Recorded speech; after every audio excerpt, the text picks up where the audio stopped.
Bismillahirrahmanirrahim. Alhamdulillahi nahmaduhu wa nasta'inuhu wa nastaghfiruh wa na'udzu billahi min syururi anfusina wa min sayyiati a'malina. May yahdihillahu fala mudilla lahu wa may yudlil fala hadiya lahu. Wa asyhadu an la ilaha illallah wahdahu la syarika lah wa asyhadu anna Muhammadan abduhu wa rasuluh sallallahu alaihi wa ala alihi wa ashabihi ajma'in, amma ba'd. Insyaallah ta'ala pada pertemuan di malam hari ini, hari Rabu malam Kamis yang bertepatan dengan tanggal 8 September 2021 atau tanggal 1 Safar 1443 Hijriah. Namun malam ini sudah masuk tanggal 2 Safar.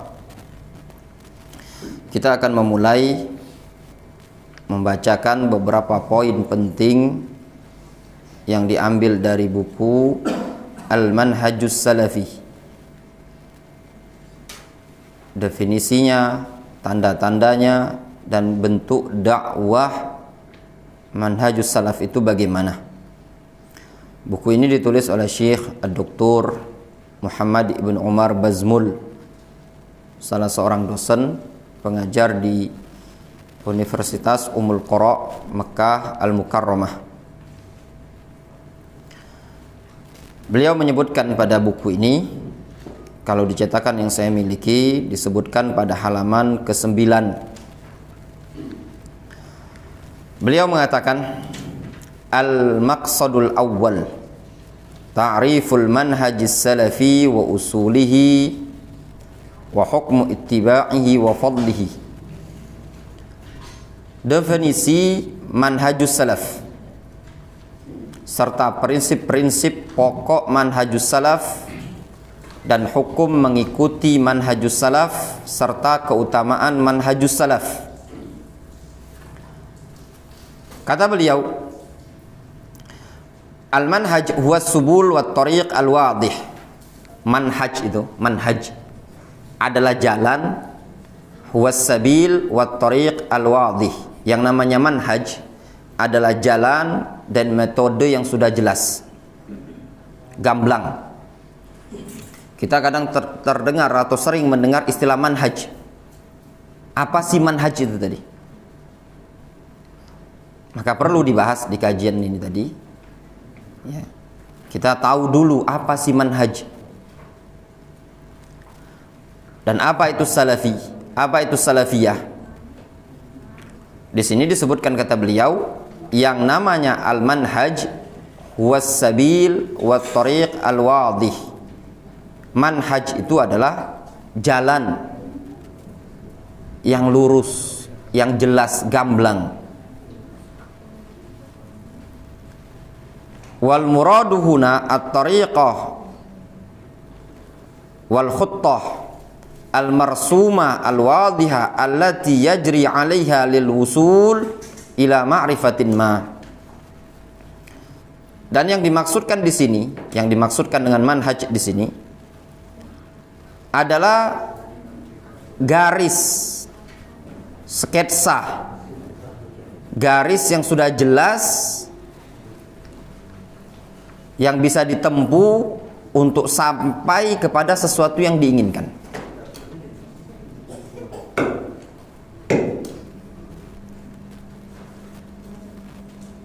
Itu yang namanya manhaj. Jadi manhaj tadi adalah suatu metode, suatu jalan yang sudah gamblang, sudah jelas, dan bisa dilalui untuk mencapai sesuatu tujuan. Itu yang disebut dengan manhaj.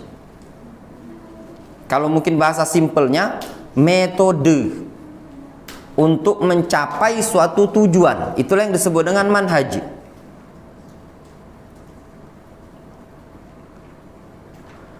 Wassalafi, sedangkan yang namanya salafi nisbatun ilas salaf, penisbatan kepada salaf. Wa kullu man taqaddamaka min abaika wa qarabatika hum salafuka. Setiap orang yang mendahuluimu lebih dahuluan, baik dari kalangan bapakmu dan kerabat-kerabatmu ke atas, mereka adalah salafuka, salafmu.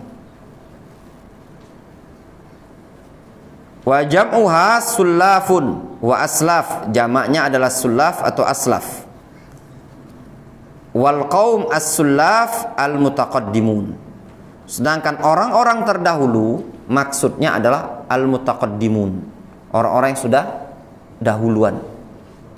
Itu yang dimaksud dengan salaf. Sehingga yang dimaksud dengan manhaj adalah suatu jalan yang sudah jelas, gamblang, bisa ditempuh, bisa dilalui, bisa mencapaikan kepada tujuan.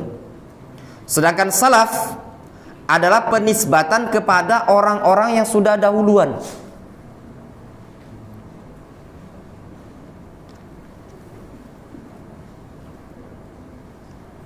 Wal muradu huna, namun yang dimaksudkan dengan manhajus salaf ini, ma kana alaihi rasul wa ashabuhu wa man tabi'ahum bi ihsan, yaitu segala sesuatu yang Rasul dan para sahabatnya serta orang yang mengikuti mereka berada di atasnya. Itulah yang disebut dengan manhajus salaf. Apa manhajus salaf? Manhajus salaf itu adalah sesuatu yang dulu Rasul dan para sahabat serta para tabi'in berada di atasnya. Itulah manhajus salaf. Sehingga manhajus salaf bukan sebuah organisasi, bukan sebuah partai, bukan sebuah radio, bukan sebuah pondok pesantren, bukan sebuah masjid. Namun manhajus salaf adalah sesuatu yang dulu Rasul dan para sahabat serta para tabi'in berada di atasnya. Difahami? Fal manhajus salafi huwa at-tariqul lati yahsulu biha tahqiqul mutaba'ati lima kana alaihi rasul wa ashabuhu. Yang namanya manhaj salafi yaitu jalan yang dengan jalan inilah bisa terrealisasikan mutaba'ah terhadap apa yang Rasul dan para sahabat berada di atasnya. Kata Syekh Muhammad Umar Bazmul, manhajus salafi, manhaj salaf adalah suatu metode, suatu jalan, suatu keyakinan yang dengan metode inilah betul-betul bisa terrealisasikan mutaba'ah seseorang kepada Rasul dan kepada para sahabat. Maknanya, tidak mungkin seseorang bisa mutaba'ah kepada Rasul, ngikuti para sahabat dengan baik dan benar, melainkan harus melalui metode manhajus salaf. Difahami para jamaah? Ya. Jadi manhajus salaf bukanlah suatu ormas, bukan suatu partai, bukan suatu kelompok, atau bukan suatu yayasan. Manhajus salaf adalah suatu metode, suatu jalan yang dengan jalan inilah seseorang bisa mutaba'atur Rasul. Walaupun dibuat partai dengan partai salafiyah, dibuat pondok pesantren dengan pondok pesantren salafi atau yayasan as-salafi, kalau tidak berada di koridor apa yang para sahabat, Rasul dan para tabi'in berada di atasnya, maka bukan salafi. Jadi manhajus salaf bukan kelompok, bukan komunitas. Sebagian orang memahami manhajus salaf itu seakan-akan suatu kelompok. Kalau dia bukan jamaah pengajian kami, berarti bukan salafi. Padahal salaf adalah satu metode. Kata beliau, au huwa sayr ala tariqati sahabah fi ittiba'ihim lirrasul sallallahu alaihi wasallam wal akhdhi bil athar, atau berjalan di atas metode para sahabat di dalam mengikuti Rasul dan mengambil athar, yaitu hadis. Wan nisbah ila salaf salafi, dan penisbatan kepada salaf disebut dengan salafi. Was-salafiyah, kata Syekh Muhammad Umar Bazmul, was-salafiyah, yang namanya salafiyah, hiya ma'alai ahlul hadis alladzina hum ahlus sunnati wal jamaah. Yang namanya salafiyah, mereka adalah sesuatu yang dulu ahlul hadis, yaitu ahlus sunnati wal jamaah, berada di atasnya. Itulah yang namanya salafiyah. Apa salafiyah? Salafiyah itu adalah perkara yang dulu ahlul hadis, para ulama, berada di atasnya. Itulah yang disebut dengan ahlus sunnati wal jamaah. Asma'uhum ahlul hadis, ahlus sunnati wal jamaah, salafiyun, atba'us salaf. Nama salafiyah ini, salafiyah, ya, tadi adalah metode, ya, yang berada di atas padanya ahlus sunnati wal jamaah. Nama lain dari orang-orang yang berada di atas metode manhajus salaf, mereka disebut dengan ahlul hadis, juga disebut dengan ahlus sunnati wal jamaah, ya, juga disebut dengan as-salafiyun, juga disebut dengan atba'us salaf. Para ulama yang lain menambahkan al-firqatun najiyah, at-taifatul mansurah. Itu adalah nama yang satu. Dalilnya, qala Allah Ta'ala, wa may yushaqiqir rasul min ba'di ma tabayyana lahul huda wa yattabi' ghayra sabilil mu'minin nuwallihi ma tawalla wa nuslihi jahannam wa sa'at masira. Barang siapa yang menentang Rasul setelah jelas nampak baginya petunjuk, wa yattabi' ghayra sabilil mu'minin, dan dia mengikuti selain jalannya kaum mukminin.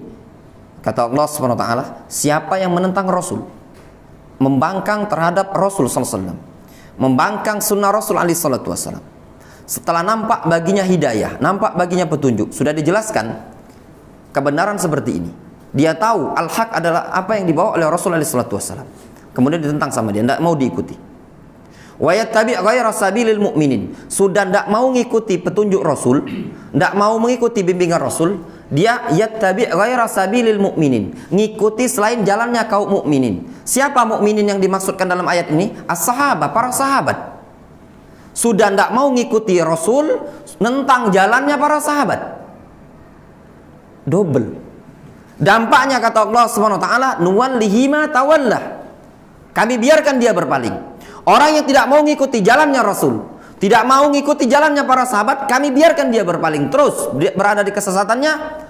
Wa nuslihi jahannam, kami masukkan dia ke dalam neraka jahannam. Wa sa'at masiran, dan neraka jahannam merupakan seburuk-buruk tempat. Kata penulis buku ini, wasabilul mu'minin awwalu ma yasduq ala ma kana alaihi sahabatu ridwanullahi alaihim. Jalannya kaum mukminin, pertama kali yang pantas untuk dinyatakan sebagai jalannya kaum mukminin adalah perkara yang dulu para sahabat berada di atasnya. Ya benar. Ketika disebutkan sabilul mukminin, jalannya kaum mukminin, siapa yang berhak dikatakan itu jalannya kaum mukminin? Yaitu perkara-perkara yang dulu para sahabat berada di atasnya. Fal khuruju an tariqihim ittiba'un li ghairi sabilil mu'minin, maka keluar dari jalan para sahabat, maka hakikatnya mengikuti selain jalannya kaum mukminin. Orang yang keluar dari jalannya sahabat berarti dia mengikuti jalan selain jalan kaum mukminin.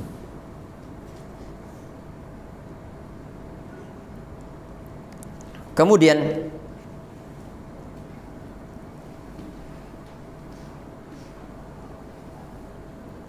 beliau mengatakan, qala sallallahu alaihi wasallam, alaikum bisunnati wa sunnatil khulafa'ir rasyidin al-mahdiyyin min ba'di. Beliau membawakan dalil kenapa kita harus mengikuti jalannya para sahabat. Kenapa ketika beragama kita tidak dikembalikan kepada pemikiran kita masing-masing? Kenapa kita tidak dikembalikan kepada aturan ormas? Kenapa tidak dikembalikan kepada aturan ustadz atau kiai yang kita idolakan? Namun kita harus dikembalikan kepada sabilul mu'minin, jalannya kaum mukminin, yaitu jalannya para sahabat. Fal jawab, dikarenakan Rasul alaihi salatu wasallam menyatakan alaikum bi sunnati wa sunnatil khulafa'ir rasyidin.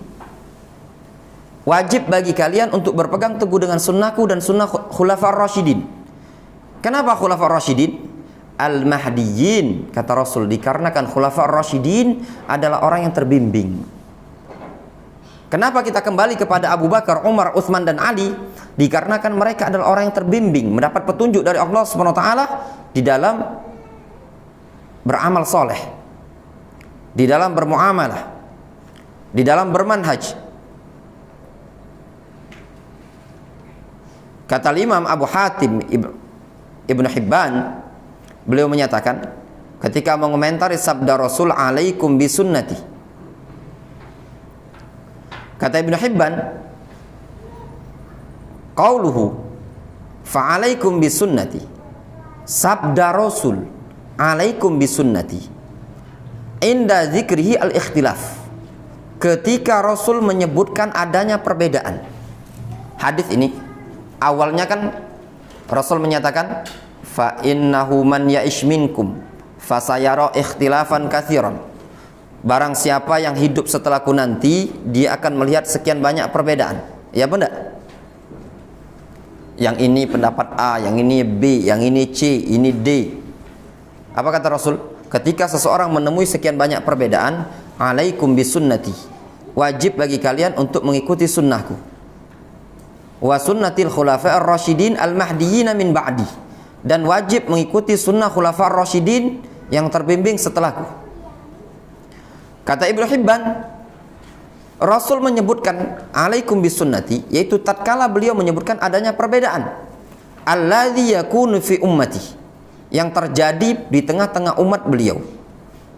Bayanun wadihun, merupakan penjelasan yang sangat gamblang dari Rasul alaihi salatu wasallam, anna man wadhaba 'ala sunan, bahwasannya orang yang komitmen terus-menerus mengamalkan sunnah, qala biha, serta dia mengamalkannya, berkeyakinan dan berpendapat dengan sunnah tadi, walam ya'ruj ala ghairiha minal ara, serta tidak berpaling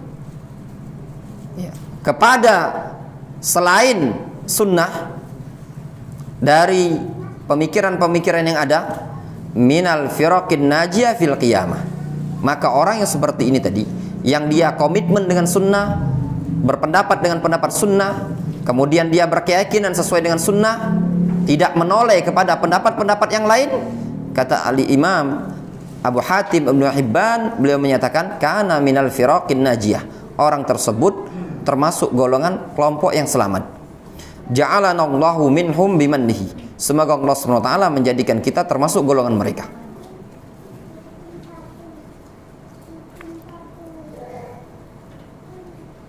Kemudian beliau menyebutkan, kata Imam Ibnu Hibban, min luzumi sunanil Mustafa, termasuk bentuk komitmen terhadap sunnahnya Rasul, wa hifzihi nafsahu an kulli man ya'baha min ahlil bidah, dan diantara bentuk penjagaan diri dia adalah menjauh atau menjaga dari segala sesuatu yang tidak bisa menerima sunnah tersebut dari kalangan ahli bid'ah. Maknanya, kata Imam Ibn Hibban, termasuk bentuk komitmen, konsisten seseorang terhadap sunnah, ya, yaitu dan termasuk bentuk penjagaan diri dia terhadap sunnah tersebut, ya, bagaimana bentuk sikap kita, komitmen kita terhadap sunnah, dan bagaimana bentuk penjagaan kita terhadap sunnah. Kata beliau, berupaya untuk menjaga dirinya dari segala sesuatu yang tidak bisa menerima sunnah tersebut, yang enggan terhadap sunnah tersebut, min ahlul bid'ah, dari kalangan ahlul bid'ah. Wa in hassanu dzalika fi ainihi wa zayyanuhu, meskipun ahlul bid'ah tersebut menghiasi sunnah tersebut, ya, menghiasi perkara tersebut di pelupuk matanya dan dibagus-bagusi. Itu bentuk komitmen seseorang terhadap sunnah Nabi SAW. Berupaya apa? Untuk menyingkir, menjauh dari orang-orang yang enggan mau menerima sunnah tersebut, meskipun orang tersebut menghiasi di pelupuk mata kita, di hadapan kita, perkara yang mereka perbuat adalah sesuatu yang bagus. Namun tatkala mereka tidak mau menerima sunnah, maka sikap yang baik adalah menjauh dari orang tersebut. Kemudian beliau sebutkan hadis dari Nabi SAW dari Thauban. Rasul SAW menyatakan, la tazalu ta'ifatun min ummati alal haqqi la zahirin la yadhurhum man yakhdhuluhum hatta ya'tiya amrullah. Akan senantiasa ada sekelompok orang dari kalangan umatku ini yang berada di atas kebenaran, senantiasa menang. La yadhurhum man yakhdhuluhum, tidak akan memudaratkan mereka, tidak akan membahayakan mereka orang-orang yang merendahkan mereka. Hatta ya'tiya amrullah, sampai datang pertolongan, sampai datang perkara Allah, yaitu hari kiamat. Rasul menyebutkan, di tengah-tengah munculnya banyaknya perbedaan, banyaknya perselisihan, banyaknya pemikiran rancu di tengah-tengah umat. Rasul mengatakan akan senantiasa ada sekelompok orang dari umat Islam ini tadi alal haq, berada di atas kebenaran. Rasul menyebutkan apa? Zahirin, terang-terangan, menang tampak, dalam keadaan di sana ada orang yang berupaya untuk merusak mereka, menghancurkan mereka, memadaratkan mereka. Itu semua tidak akan berpengaruh. La yadhurruhum man yakhdhuluhum, tidak membahayakan mereka orang-orang yang merendahkan mereka. Hatta ya'ti amrullah, sampai datang perkara Allah Subhanahu wa taala. Menunjukkan apa? Sampai hari kiamat, orang-orang yang tetap berada di manhaj Ahlus Sunnati wal Jamaah, manhajus salaf, akan tetap ada sampai hari kiamat. Qala al-Imam At-Tirmidzi rahimahullah ta'ala,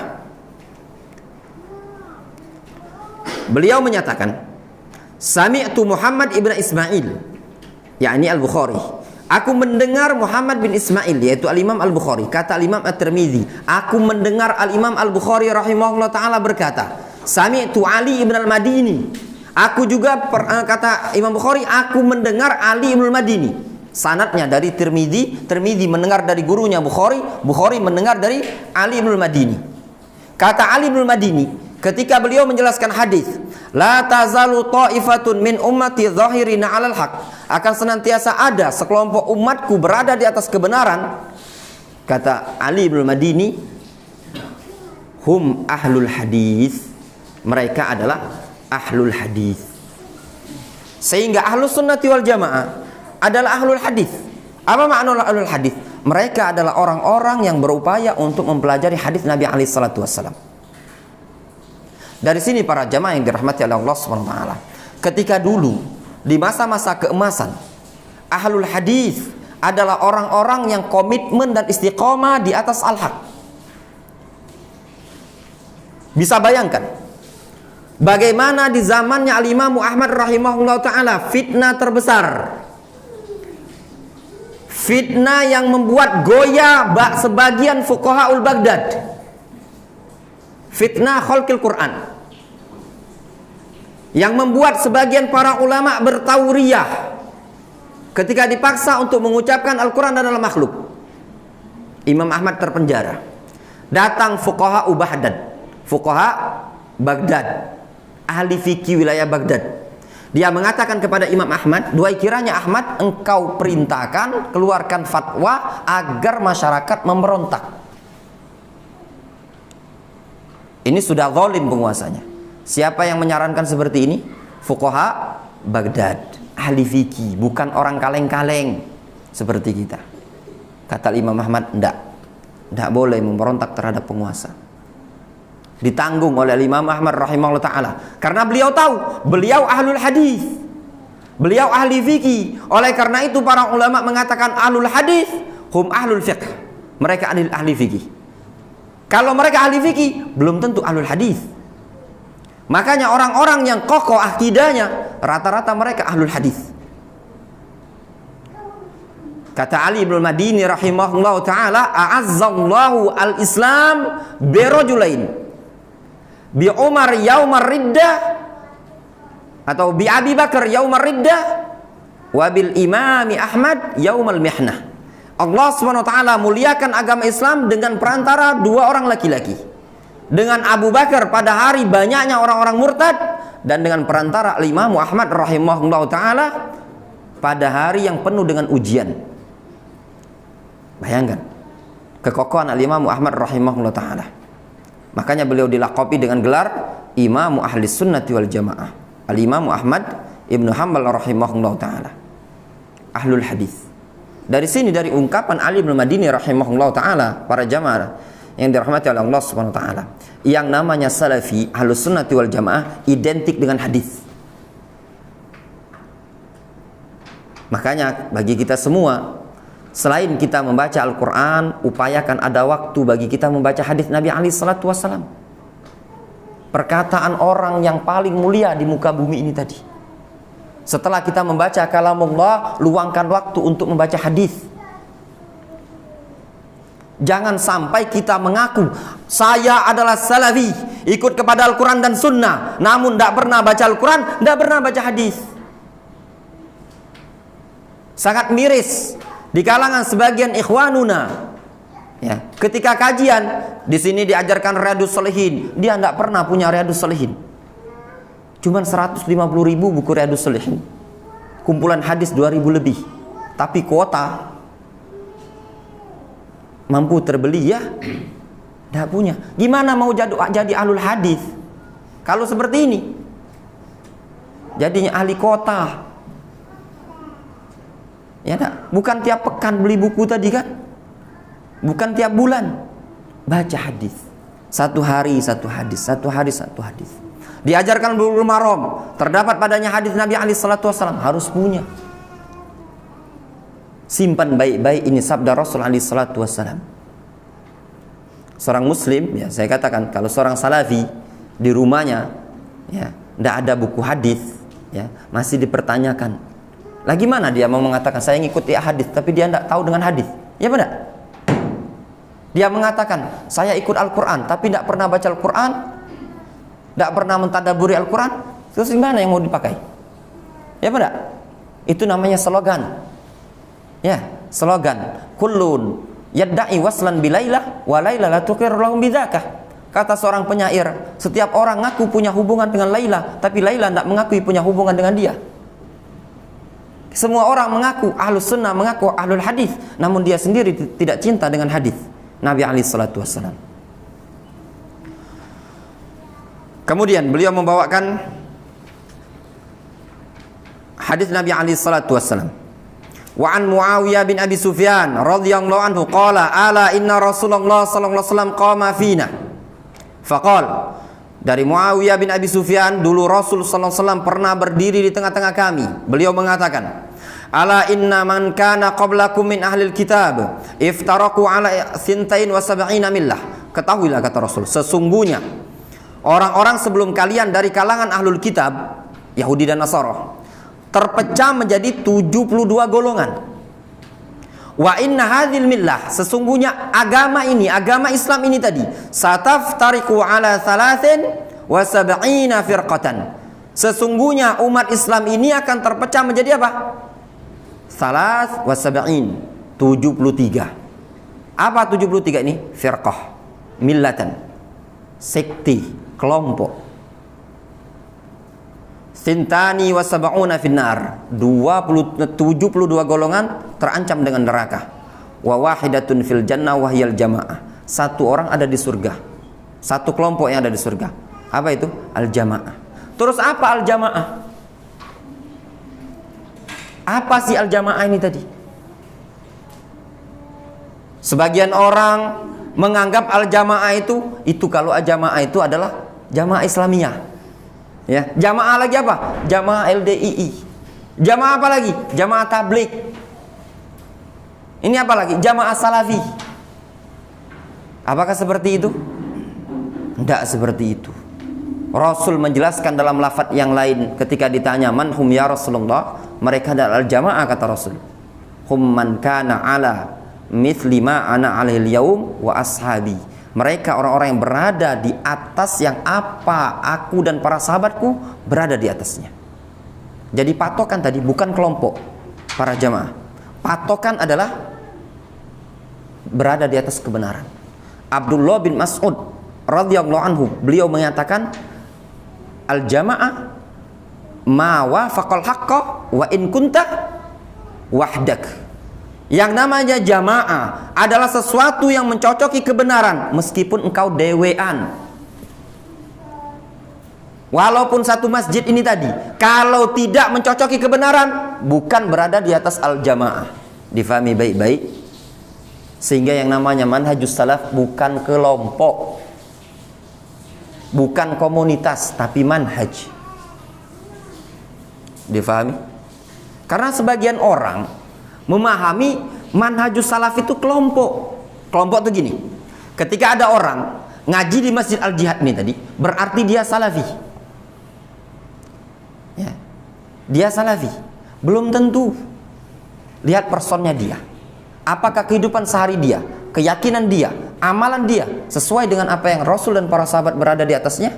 Kalau tidak sesuai, walaupun nebeng kajian di sini, belum dinyatakan salafi, belum dinyatakan al-jamaah. Difahami baik-baik. Karena salafiyah adalah suatu metode. Semua orang bisa masuk ke situ. Kalau mau masuk, yang tidak mau masuk silakan. Faman syaa falyu'min wa man syaa falyakfur. Yang ingin beriman beriman, yang ingin kufur kufur. Kemudian kita masuk pada prinsip. Ya. Di antara ciri-ciri atau prinsip ahlus sunnati wal jamaah, ya. Kalau di buku yang saya miliki masuk ke halaman 38, ya.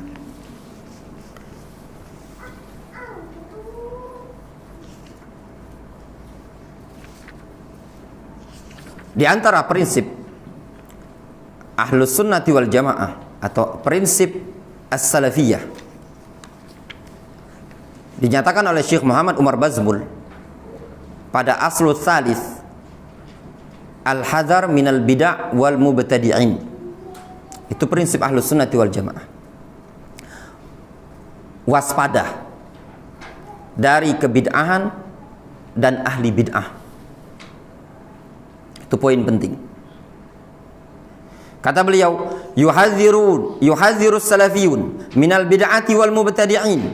Salafiyun ahlus sunnati wal jamaah perlu memperingatkan waspada dari kebid'ahan dan ahli bid'ah. Yahzar as-salafiyun minal bid'ati wal mubtadi'in. Salafiyun itu perlu waspada dari kebid'ahan dan ahli bid'ah.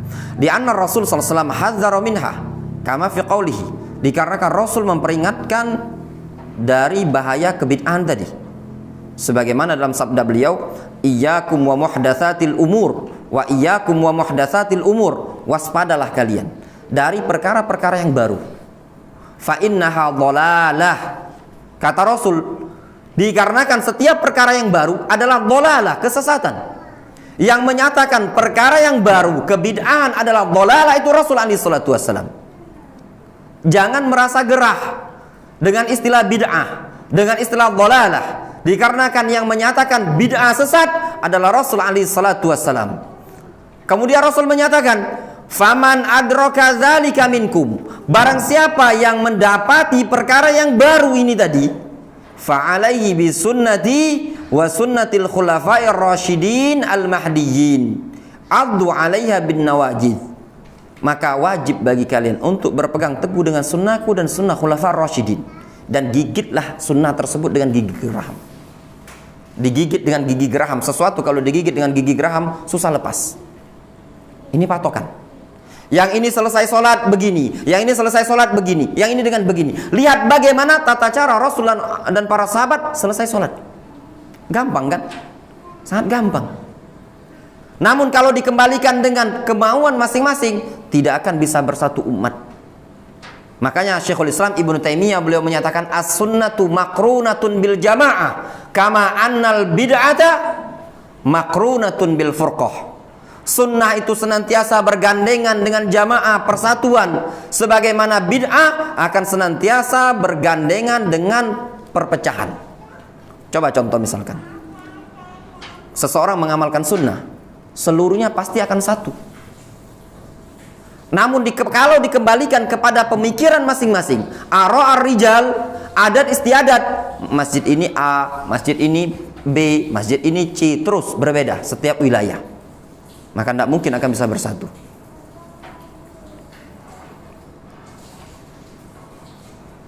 Al-Imam Ahmad rahimahullah ta'ala beliau mengatakan, ya, akan pentingnya perkara ini tadi. Suatu pernyataan beliau yang menyebutkan bahwasannya menjelaskan suatu kebid'ahan adalah perkara yang lebih afdol dibandingkan salat sunnah, puasa sunnah, dibandingkan i'tikaf.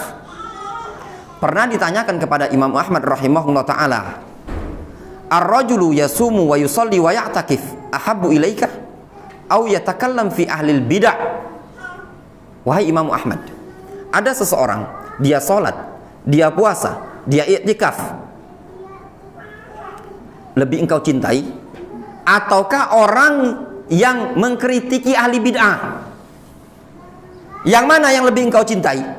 Orang yang sholat, i'tikaf, puasa di masjid, ataukah orang yang koar-koar? Ini bid'ah, ini ahli bid'ah, waspadai dia. Kata Imam Ahmad rahimahullah ta'ala, idza shama wa shalla wa i'takafa fa innama huwa li nafsihi. Kalau dia cuma sholat, puasa, i'tikaf, itu untuk dirinya sendiri pahalanya, manfaatnya untuk dia dewe. Wa idza takallama fi ahlil bid'ah fa innama huwa lil muslimin hadza afdal. Namun kalau seandainya dia mengkritisi kebid'ahan dan ahli bid'ah, itu kemanfaatannya untuk kaum muslimin. Supaya apa? Supaya kaum muslimin tidak terjatuh pada kebid'ahan tersebut, supaya tidak mengikuti kebid'ahan tersebut. Sebab menyebarnya kebid'ahan adalah tatkala banyaknya orang atau diamnya dari kebid'ahan tadi. Namun perlu diwaspadai di sini. Likulli maqamin maqal. Pada setiap tempat ada pembicaraannya. Tidak di setiap waktu bicara dengan bid'ah. Lihat maslahat, mafsadah. Kadang sebagian orang terlalu hamasah, semangat. Di sini ada kajian, ya, ada kajian masjid umum, ditumpangi kajian. Prinsip salaf harus menyampaikan bid'ah itu sesat, disampaikanlah di khutbah atau di kajian seperti ini. Itu bid'ah, ini bid'ah. Nanti kata panitia, maaf Pak Ustadz, caknya kajian kita terakhir bae malam ini. Gerah kami di masjid ini tadi, bid'ah galau yang di masjid ini tadi. Itu dah hikmah, kurang tepat. Ya, tanamkan dulu ilmu, ya, sampaikan dulu tauhid, ngomong baik-baik, kasih masukan sedikit demi sedikit. Atau kalau mau bahasakan dengan bahasa umum dulu, jangan langsung tunjuk. Tersinggung pengurus masjidnya. Barusan tadi misalkan, ya maaf istilahnya, Dia yang pengurus masjidnya. Tadi imamnya tadi misalkan zikir, langsung dibilangi zikir setelah sholat berjamaah adalah bid'ah. Ini siapa tidak tersinggung sih? Tersinggung. Ini kajian lah kami tumpangi, kami dikritiki pula di masjid ini tadi. Kalau cak itu diusir lah, daripada memecah persatuan jamaah masjid ini tadi. Terkadang tidak hikmah. Walaupun niat awal bagus untuk menyampaikan, sebagaimana yang disebutkan oleh Imam Ahmad rahimahullah ta'ala.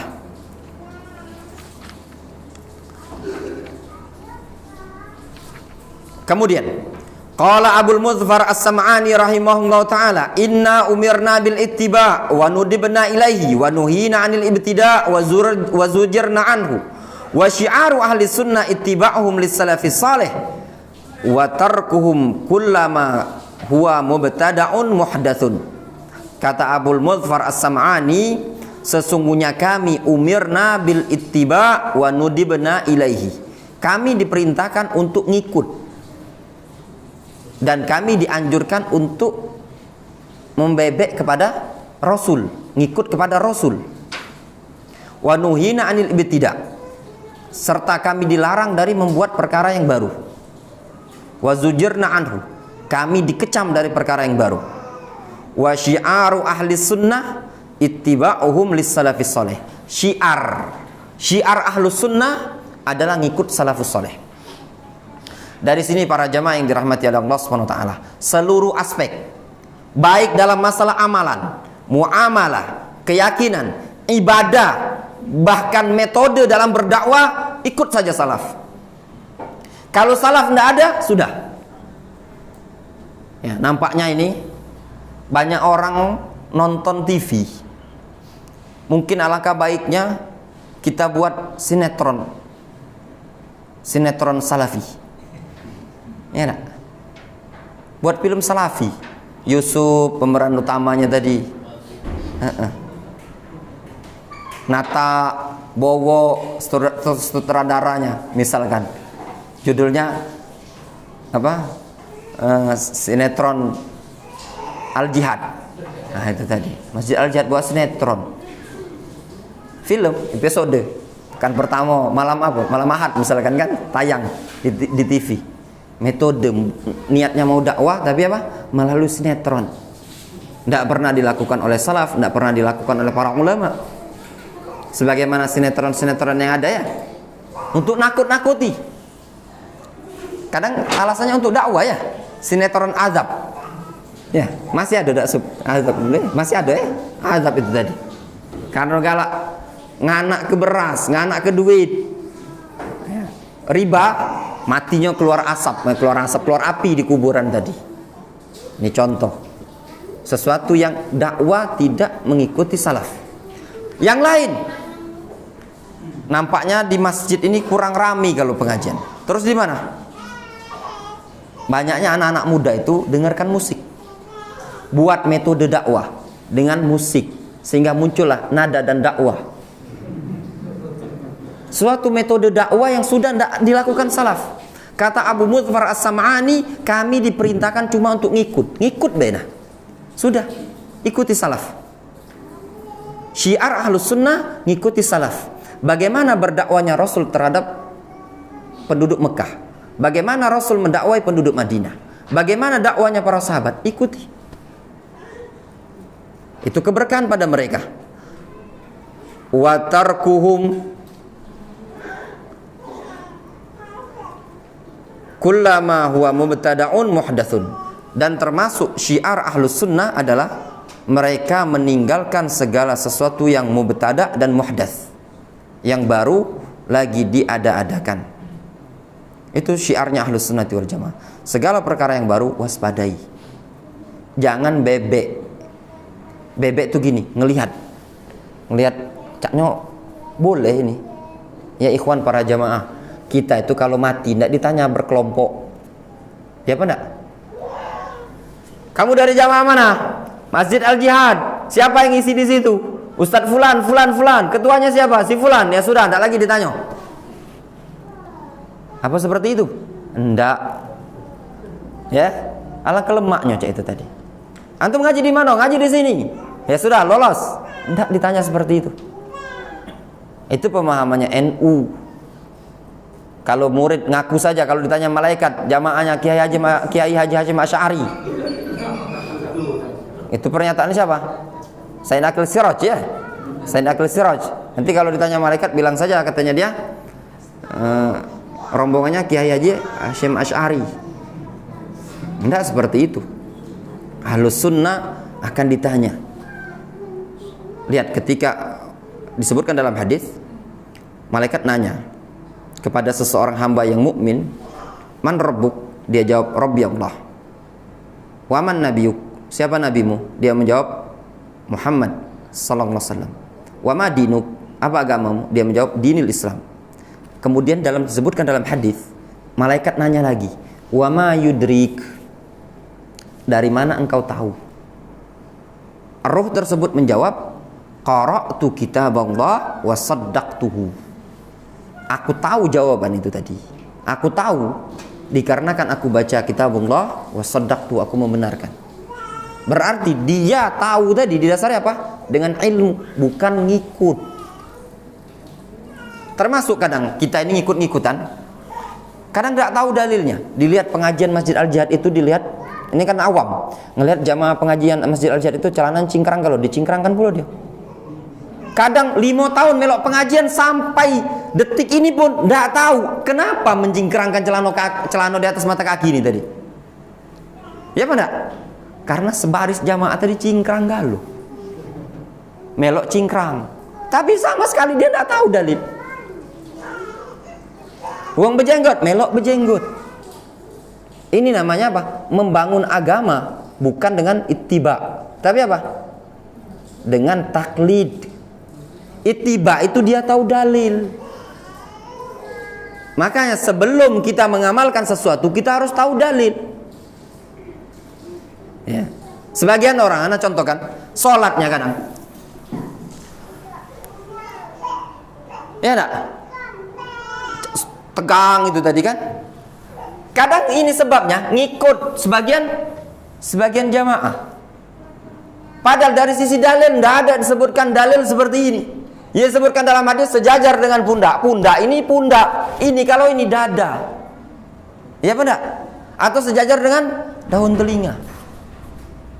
Ini contoh. Sedangkan syiar Ahlus Sunnati wal Jamaah adalah al-ittiba. Ngikut.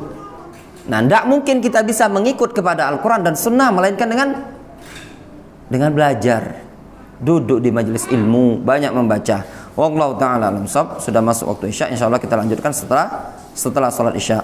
Naktafi bihadzal qadar. Bismillahirrahmanirrahim.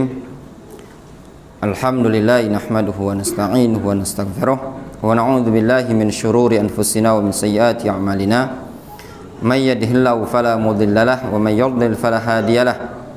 Wa asyhadu an la ilaha illallah wahdahu la syarika lahu wa asyhadu anna Muhammadan abduhu wa rasuluhu sallallahu alaihi wa ala alihi wa ashabihi ajma'in, amma ba'd. Qala qawamus sunnah al-Asbahani, berkata al-Imam al-Asbahani dalam kitab beliau Al-Hujjah fi Bayanil Mahajjah. Kata beliau, wa yanbaghi lil mar'i ay yahdzar muhdatsatil umur. Sepantasnya, selayaknya bagi seseorang untuk mewaspadai perkara-perkara yang baru. Kenapa kita harus waspada terhadap perkara yang baru? Setiap ada yang baru diwaspadai. Bukan pada setiap yang baru malah diikuti. Muncul ada sesuatu yang aneh, yang baru, tidak pernah sebelumnya kita dengar, kita waspadai. Kata beliau, fa inna kulla muhdatsatin bid'atun, dikarenakan setiap yang baru adalah perkara yang bid'ah. Wa sunnah innama hiya tasdiqu li athari Rasulillah sallallahu alaihi wasallam wa tarki mu'aradatiha bi kaifa wa lima. Sunnah Rasulullah sallallahu alaihi wasallam adalah membenarkan asar Rasulullah sallallahu alaihi wasallam wa tarku mu'aradatiha, dan meninggalkan menentangnya dengan pernyataan kaifa, bagaimana, walima, kenapa. Itu prinsip Islam. Ini juga kadang sering ada yang tanya, kadang ya pertanyaan sebenarnya tidak pantas, tidak sopan. Misalkan disebutkan dalam hadis bahwasannya Rasul melarang kencing di air yang tergenang. La yabulanna ahadukum fil ma'id daim alladzi la yajri thumma yaghtasilu minhu. Janganlah salah seorang di antara kalian kencing di air yang tergenang, yang tidak ngalir tadi, kemudian mandi di situ. Tidak usah ada pertanyaan walima, wa kaifa, kenapa, bagaimana. Tidak perlu. Tugas kita sudah, jangan kencing di situ. Walaupun secara kenyataan para ulama membahas hikmahnya apa sih. Kadang seseorang menentang, kenapa bisa begini, kenapa bisa begini. Wal kalam wal khusumat fid din wal jidal muhdatsun. Berdebat dalam urusan agama ini adalah perkara yang muhdats. Agama dijadikan bahan diskusi, bahan debat. Debat yang bagaimana? Debat yang untuk menang-menangan, bukan untuk talabul haq. Cobalah kita diskusi ya. Siapa yang paling kuat argumentasinya? Dia yang neraktir, ngundang makan bakso. Itu tadi. Yang ini kata jurinya, kamu pertahankan pendapat kalian masing-masing. Buat apa namanya, makalah kalau orang-orang kuliah itu tadi. Ini tim A, B, C, D, si fulan 4 orang buat makalah bahwasanya Allah ada di mana-mana. Ya kan? Kasih jatah seminggu. Kumpulkanlah bahan materi.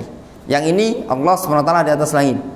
Yang ini Allah SWT berada di dalam jiwa setiap insan. Yang ini Allah SWT menyatu dengan alam semesta. Nanti minggu depan kita buka diskusi. Ini kan agama dijadikan apa? Bahan diskusi. Imam Malik rahimahullah ta'ala pernah ada seseorang yang datang kepada beliau, ngajak Imam Malik berdebat. Kata Imam Malik, kalau saya menang, in ghallabtuka, kalau saya menang gimana? Katanya orang tersebut, ittaba'tuka ya Malik, aku ikut kamu. Kalau aku kalah, in ghallabtani, kalau engkau bisa ngalahkan aku, katanya dia, ittaba'tani, engkau ikut aku. Kata Imam Malik, kalau ada orang lain ngalahkan kita berdua, kita ikut dia. Kata Imam Malik, ya, idhab ila syakin mislik. Kalau begitu engkau pergi saja kepada orang yang ragu sama seperti kamu. Fa inni ala yakinin min dini. Sesungguhnya aku yakin terhadap agamaku. Aku tidak ragu. Kalau engkau ragu, menjadikan agama ini tadi gharadhan lil khusumat, jadi bahan sasaran untuk diskusi, itu debat-debatan, itu tidak boleh. Orang yang menyebabkan terkadang keluar dari al-haq, bahkan terjatuh pada kekufuran, menjadikan agama bahan sasaran objek untuk diskusi. Namun kalau seandainya debatnya tadi adalah talabul haq, untuk ikut kebenaran, disampaikan dalil, salah satu masing-masing dari kelompok tadi dia ngikut kepada dalil, maka itu tidak masalah. Namun dalam hal ini orang yang berdebat juga apa? Harus niatnya ikhlas, bukan niatnya untuk menang-menangan. Kemudian juga dia punya ilmu dalam hal tersebut. Kata Al-Imam Al-Asbahani, beliau menyatakan bahwa yuqi asyakka fil qulub, perdebatan tersebut bisa menimbulkan keraguan di hati. Wa yamna min ma'rifatil haq was shawab, serta bisa menghalangi untuk mengenal kebenaran. Kemudian beliau menyatakan walaisal ilmu bi kathratir riwayah, bukanlah ilmu itu dengan banyaknya periwayatan. Wa innama huwal ittiba' wal isti'mal. Ilmu itu adalah dengan ittiba', ngikut kepada Rasul, kepada sahabat, kepada para tabi'in. Wal isti'mal, dan pengamalan itu adalah ilmu. Camkan baik-baik. Kalau di zaman dahulu banyaknya buku, banyaknya periwayatan, banyaknya hafalan, bukan jaminan ya dia selamat dari jalan al-haq. Kecerdasan bukan jaminan seseorang berada di atas kebenaran. Jangan terkecoh. Mentang-mentang banyaknya buku, banyaknya kitab. Kalau zaman sekarang ini mentang-mentang banyaknya di HP-nya tadi, phone book, ustadz-ustadz. Ya. Nah, ustadz A, B, C, sepalembang ini punya kalau dia. Hafal kalau. Ya enggak? Kalau zaman salaf dulu banyaknya buku, banyaknya riwayat, bukan patokan suatu ilmu, tapi ilmu tadi apa? Bagaimana cara dia ngikuti sunnah dan bagaimana pengamalan dia. Oh, saya itu sudah bisa panggil ustadz-ustadz. Masalah mengundang ustadz zaman sekarang gampang kan? Tinggal telepon, belikan tiket, datang. Ya pada. Namun patokan seseorang tadi adalah dengan ilmu dan amalnya dia. Kalau di kalangan salaf ya, banyaknya riwayat itu banyaknya meriwayatkan hadis, banyaknya guru, itu tidak teranggap sama mereka kalau tidak diamalkan. Terus kalau kita buku lah tidak punya, hafalan tidak punya, cuman ngandalkan paling kalau ketemu ustadz ya, kebetulan lagi kunjung ke ustadz lebaran, ustadz foto dulu ustadz, jepret, disimpan banyak, pokoknya dapat 20 foto dengan ustadz. Hari ini dijadikan profil dengan ustadz A, esok ustadz B. Kadang benar ya ikhwan ya, sebagian ikhwan ini kadang bangga. Ya enggak? Apa yang nak dibanggakan kalau cuma sekedar fotoan dengan ustadz? Ya enggak? Kalau mau dikatakan bangga dengan ustadz, keledainya Syu'bah ibn al-Hajjaj mungkin lebih top. Ya apa enggak? Ikut bersama Syu'bah ibn al-Hajjaj kemana-mana. Yang menjadi patokan itu apa? Adalah ilmu dan amal. Allah Subhanahu wa taala menyatakan orang yang tidak mengamalkan ilmu kama salil himari yahmilu asfara, seperti keledai membawa apa? Kitab. Berarti keledai ini kan bawa kitab kemana-mana kan? Nah, kalau cuma sekedar nempelkan foto ustadz di profil atau di status, Masya Allah indahnya duduk bersama orang-orang yang berilmu, terlalu lebay. Ya, lebay. Ya. Justru malu-malukan. Berapa lama Anda kenal ustadz tersebut? Sudah 2 tahun. Kenapa kalau sudah 2 tahun ngajinya masih plantar pelintut? Berarti kan cuma ngambil foto baik. Ya enggak? Malaikat munkar wa nakir enggak bisa disodori dengan foto. Ya apa enggak? Disodori dengan amalan. Kalau dia punya amalan, ittiba dia kepada sunnah, bisa. Kalau enggak bisa jawab pertanyaan. Itu di zaman salaf. Banyaknya ilmu bukan menjadi patokan. Kata beliau, laisal ilmu bikathratir riwayah. Bukanlah ilmu itu cuma sekedar banyak meriwayatkan. Berarti apa? Yang namanya banyak meriwayatkan, dia tuh duduk di majelis. Ya, duduk di majelis. Dihafalkan, diajarkan sama dia. Itu namanya meriwayatkan kan? Wa innama huwal ittiba' wal isti'mal. Namun ilmu tadi adalah dengan cara ittiba kepada Rasul dan pengamalan dia. Berarti apa? Di kalangan salaf, kalau semata-mata banyak ilmu, banyak hafalan, belum teranggap kalau belum diamalkan. Lo kita di zaman sekarang, ilmu ladak kati, ya kan? Amal ladak kati. Nak ngaku salafi, ngaku ahlus sunnah, pacak nyalakan orang lain dulu. Yang hebatnya tadi, pacaknya laku orang lain. Kata Imam Al-Asbani rahimahullah ta'ala, yaqtadi bis sahaba wa tabi'in wa in kana qalilal ilmi. Seseorang itu hendaknya dia mengikuti ya, sahabat dan tabi'in meskipun ilmunya sedikit. Seseorang itu teranggap ya, dinyatakan salafi, dinyatakan ahlus sunnah tatkala dia ngikuti sahabat, ngikuti tabi'in, wa in kana qalilal ilm, meskipun ilmunya sedikit. Dia bukan ustadz, bukan kiai. Kalau pengajian banyak yang tidak tahu, duduknya paling belakang. Kan beda kalau pengajian, panitia pengajian tuh ya. Wah, itu kalau panitia pengajian tuh biasanya kalau kru-kru panitia pengajian untuk wilayah Palembang ini dianggap orang besar kan, setelah para ustadz, ya benar? Apalagi kalau pengajiannya bisa merekrut, bisa ngundang ustadz-ustadz luar daerah, ya benar? Tidak ada yang tidak dikenal. Untuk wilayah dalam Palembang ini dia bisa datangkan ustadz A, ustadz B, ustadz C.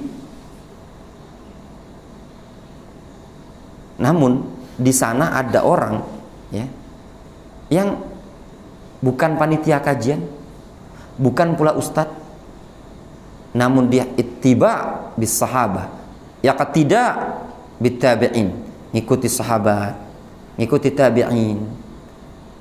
Banyak orang yang tidak kenal dengan dia, ditinjau dari sisi penampilan, tidak kolu, nyingoknya tadi kan, saking penampilan nampak penampilan bukan sosok orang berduit, orang hebat ya. Namun dia tidak bis sunnah, ittiba lis salaf, ilmunya sedikit namun diamalkan sama dia. Ini jauh lebih baik dibandingkan yang besak gaya. Kemudian kata beliau, wa man khalafas sahabata wat tabi'in fa huwa dhalun wa in kana katsiral ilmi. Barang siapa yang menyelisih sahabat, menyelisih tabi'in, dia adalah orang yang sesat meskipun ilmunya banyak. Pintar bahasa Arab, kalau ngomong bahasa Arab luar biasa bos yang siko ini. Pendidikan akademik S3 ya, lulusan Mekah Mukarramah, Umul Qura katanya dia ya. Bukan orang sembarangan, bukan kaleng-kaleng. Bahkan risalah tesis atau doktoranya itu ya dalam sebuah konteks tulisan bahasa Arab, bukan bahasa Indonesia. Orang pandai dulunya, namun tatkala menyelisih jalan sahabat, kata Imam Al-Asbahani, fahuwa dhalun wa in kana katsirul ilm. Dia orang yang sesat meskipun ilmunya banyak. Sehingga patokan tadi bukan banyaknya ilmu, tapi adalah ittiba lis sunnah. Kalau dia ilmunya banyak dan dia ikuti sunnah, itu yang lebih afdol. Kemudian kata Syekh Muhammad Umar Bazmul, wa yuhadziruna min mujalasati ashabil bid'ah. Ahlus sunnah salafiyin ya, ahlus sunnati wal jamaah, ahlus sunnati wal jamaah itu yuhadziruna min mujalasati ahlil bid'ah, memperingatkan dari duduk-duduk dengan ahli bid'ah. Itulah aswaja yang asli, aswaja yang tulen, bukan imitasi, yang original. Aswaja yang original pasti dia akan memperingatkan umat dari kebid'ahan, bukan menjadi pelopor kebid'ahan. Anil Hasan, berkata Al Hasan Al Basri, qal, beliau mengatakan, la tujalisu sahiba bid'atin fa innahu yumridu qalbaka. Jangan engkau duduk-duduk dengan sahibu bid'ah, ahli bid'ah, pelaku kebid'ahan. Fa innahu yumridu qalbaka, dikarenakan duduk-duduk dengan ahli bid'ah itu bisa membuat hati sakit. Ya, banyak sebab sakit hati tadi. Kalau tidak pacak bantah, dongkol, dia omonginnya ngerepet dia, terdiam. Sakit hati tak? Sakit hati.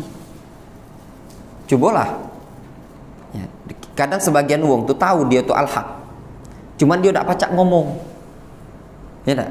Ternyata yang duduk samping dia ini tadi ahli bid'ah, pacak ngomong, pinter ngomong.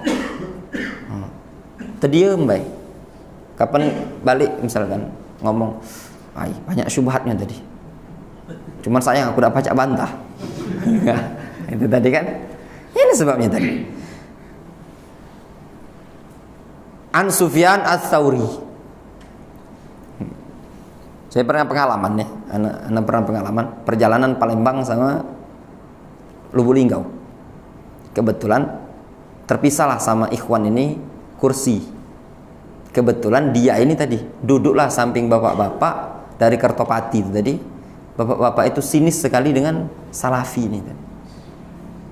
Diceramainya dari Palembang ini sampai Lahat. Panjang ceritanya. Kata ikhwan ini tadi, sakit hati Ustaz, nak bantah aku udah pacak bantah. Itulah akibatnya tadi kan. Kalau udah pacak jelaskan kan, tadi ya mbak. Ternyata yang dihadap ini tadi, ya sebenarnya mungkin kalau kita bisa mengungkapkan ada tipe ikhwan kan, yang dia tuh mungkin ada ilmu, tapi dia nak ngomong tuh tak pacak mengungkapkan. Ya nak mengungkapkan tuh susah. Apalagi kebetulan yang waktu itu yang sama anak tuh ya masih muda kan, yang bapak-bapak tua kadang segan di umur kan, terdiam dia kan, dia ngomong sakit hati Ustaz, dari jauh tahan sakit hati tuh, makanya kan yang kereta jam 9 sampai berhenti di Lahat itu jam 3 tuh di ngerepeti bapak itu, karena kan kereta duduknya sampingan, dia omongin kamu tuh jangan cak ini segala macam. Itulah dampaknya kalau duduk dengan ahli bid'ah, ya, buat sakit hati. An Sufyan Ats-Tsauri, dari Sufyan Ats-Tsauri, qala man jalasa sahiba bid'atin, barang siapa yang duduk dengan ahli bid'ah, lam yaslam min ihda salatin, dia tidak bisa selamat dari salah satu dari 3 perkara, ya, bisa tertimpa salah satu dari 3 perkara. Itu kalau duduk dengan ahli bid'ah. Makanya kita dilarang untuk duduk dengan ahli bid'ah. Ngajar misalkan, ya maaf ya, masalah pengajaran. Ngajar di tempat, di sekolah, ini sekolah bukan dikenal sekolah sunnah. Kita ngajar di situ.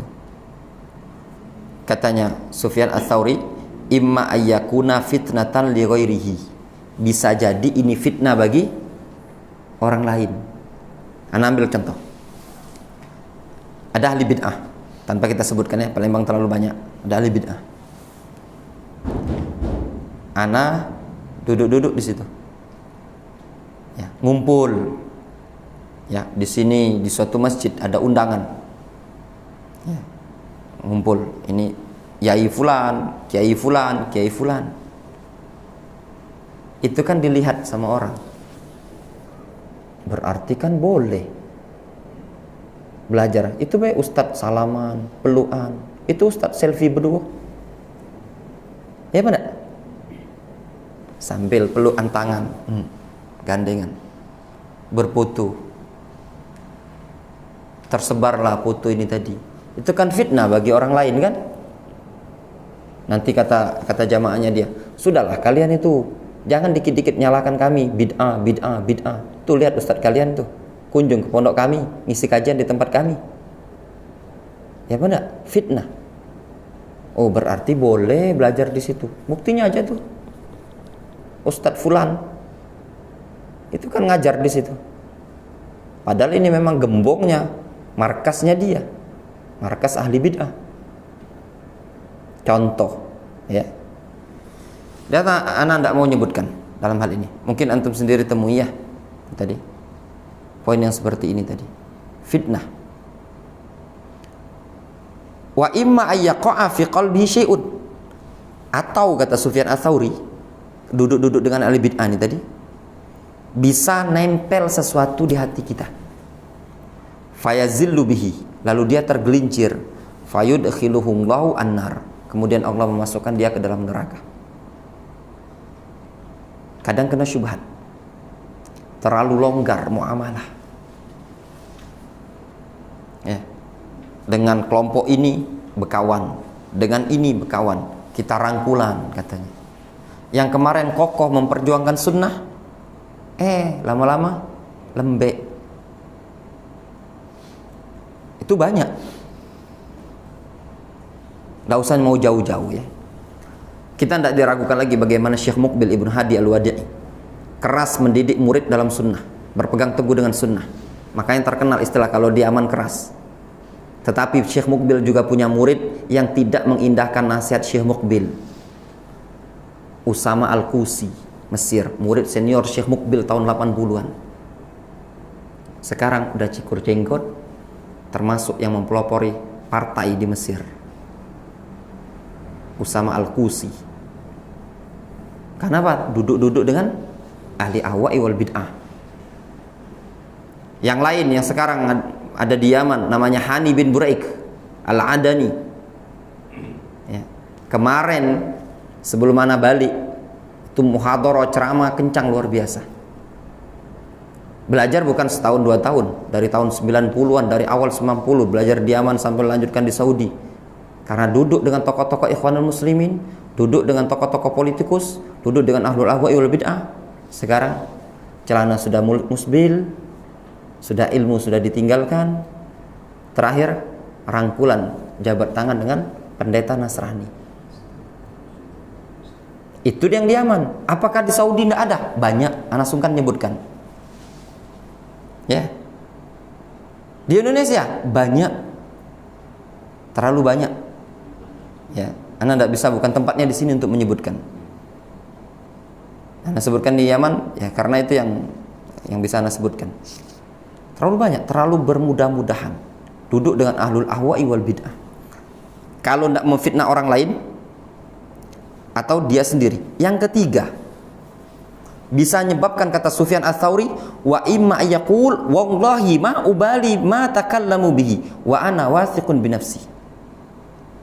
Terkadang yang ketiga, dia akan mengatakan, sudah, aku tidak peduli apa komennya orang.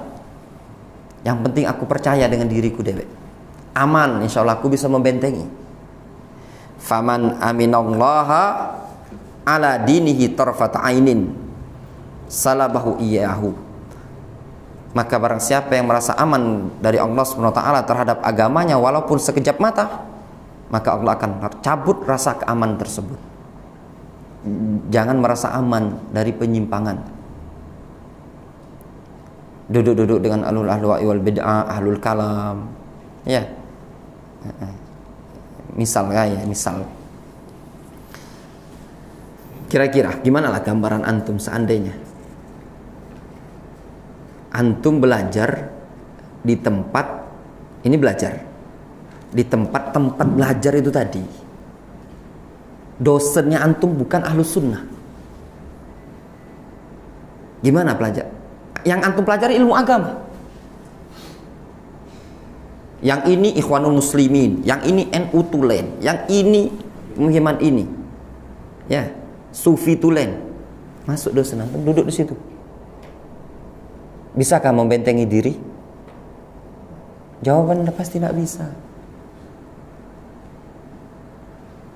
Cuma sekedar ya maaf. Kadang beralasan apa? Untuk ngambil gelar. Untuk ngambil gelar. Ya, ngambil gelar. Maklumlah Ustaz, kalau tidak katik gelar susah nak berdakwah. Ya. Kalau dulu di Yaman Syekh Muqbil punya gelar duo, dibuang sama Syekh Muqbil. Kata Syekh Muqbil, ijazah tidak aku pedulikan di mana letak ijazah, tidak tahu lagi. Ternyata Allah SWT angkat mutiara, ternyata tetap di dalam lautan, dasar lautan tetap dicari. Damaj itu pelosok, tidak ada listrik.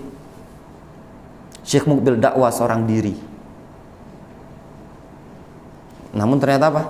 Bisa memecah Syiah dan Sufi di negara Yaman dengan menyebarkan sunnah.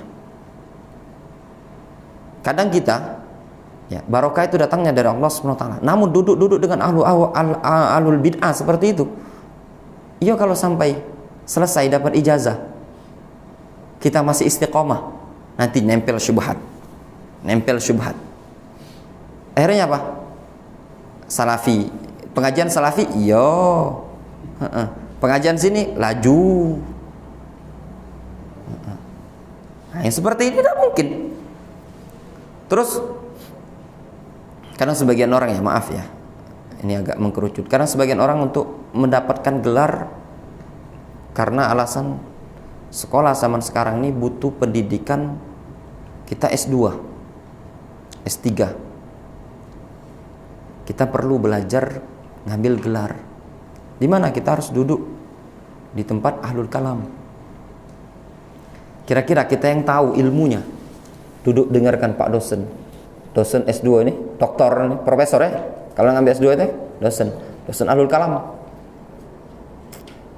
Kata Imam Syafi'i, apa kata Imam Syafi'i?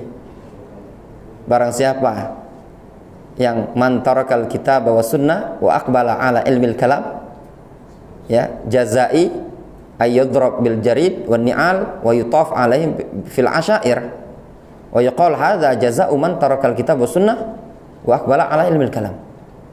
Hukumanku bagi orang yang belajar ilmu kalam, ahlul kalam, ya, dipukul dengan pelepah kurma, dengan sendal, kemudian diarak keliling kampung, dikatakan inilah balasan bagi orang yang meninggalkan Al-Quran dan Sunnah dan mempelajari ilmu kalam. Duduk.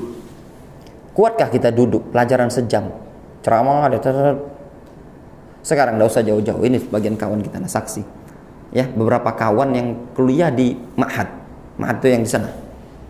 Tanyakan sama kawan-kawan kita yang kenal salafi di luar Ma'had,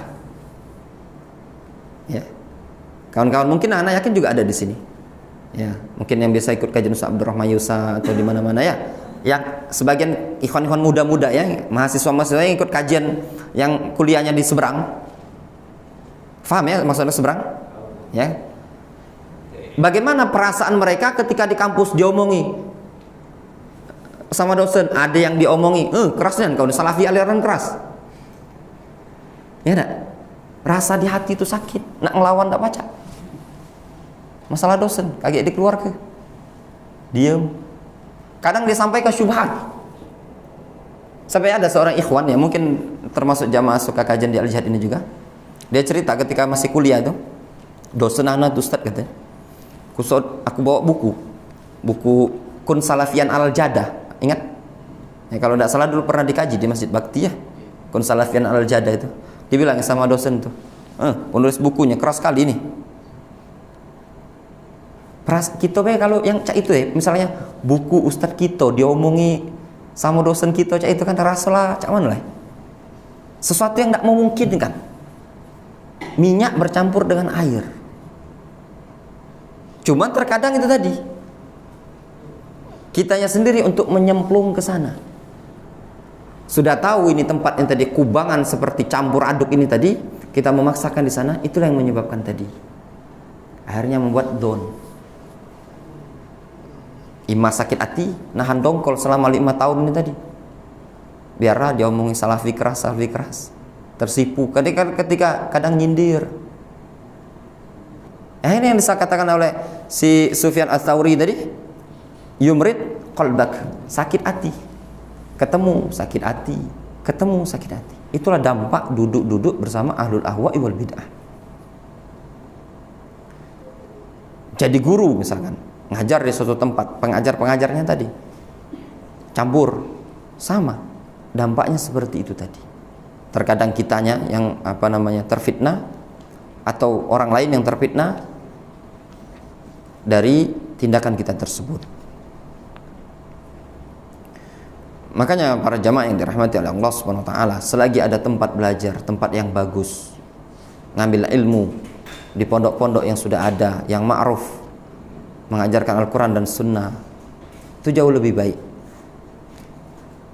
Kecuali ya, memang dulunya masuk kuliah, masuk sekolah yang dulunya tidak tahu, setelah jalan separuh semester berapa, 5 misalkan, 6 baru kenal dakwah. Ini misalkan anak SMA mau masuk kuliah, ya dipertimbangkan dulu. Ya. Kuliah ternyata di tempat kuliah ini tadi tempat yang ngumpul, bukan orang-orang sembarangan. Kalau orang awam masih mending, ternyata mereka ini orang-orang yang pakar, pandai ngolah syubhat. Jangan dianggap ahlul ahwa'i wal bid'ah itu tidak punya ilmu. Ngaji kadang lebih pandai dibandingkan kita. Bahasa Arab kadang lebih pandai.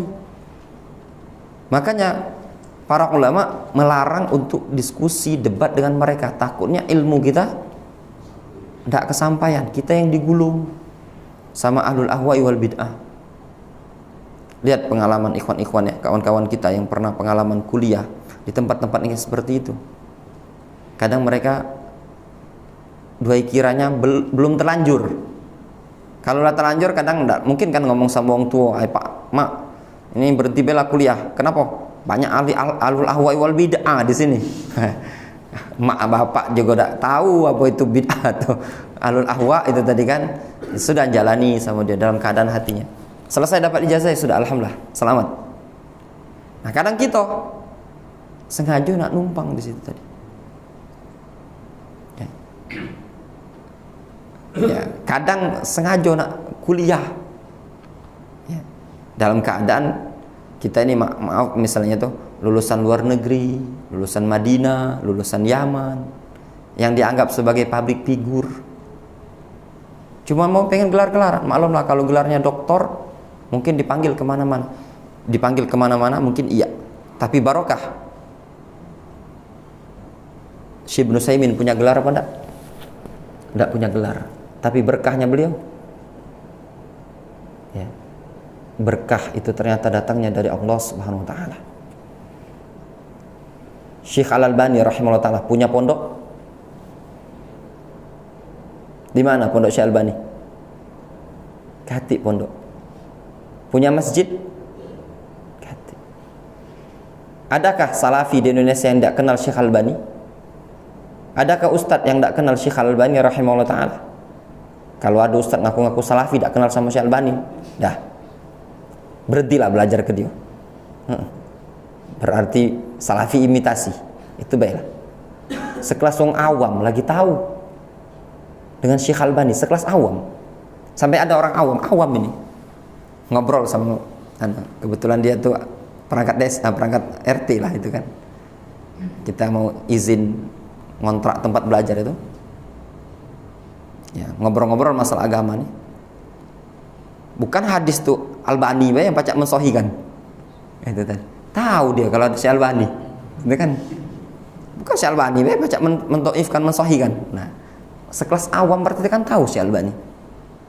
Saking berkahnya ilmu Syekh Al-Albani rahimahullah taala.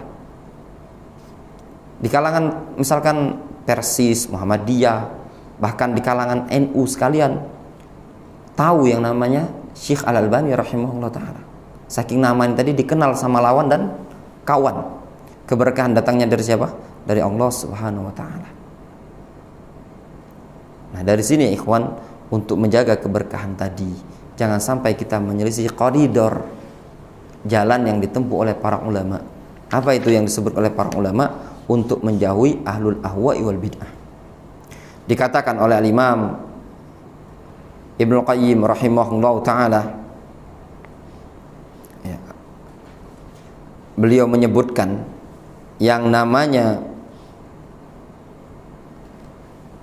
keberhasilan iblis, ya, itu lebih senang terhadap kebid'ahan dan terhadap ahli bid'ah dibandingkan kemaksiatan.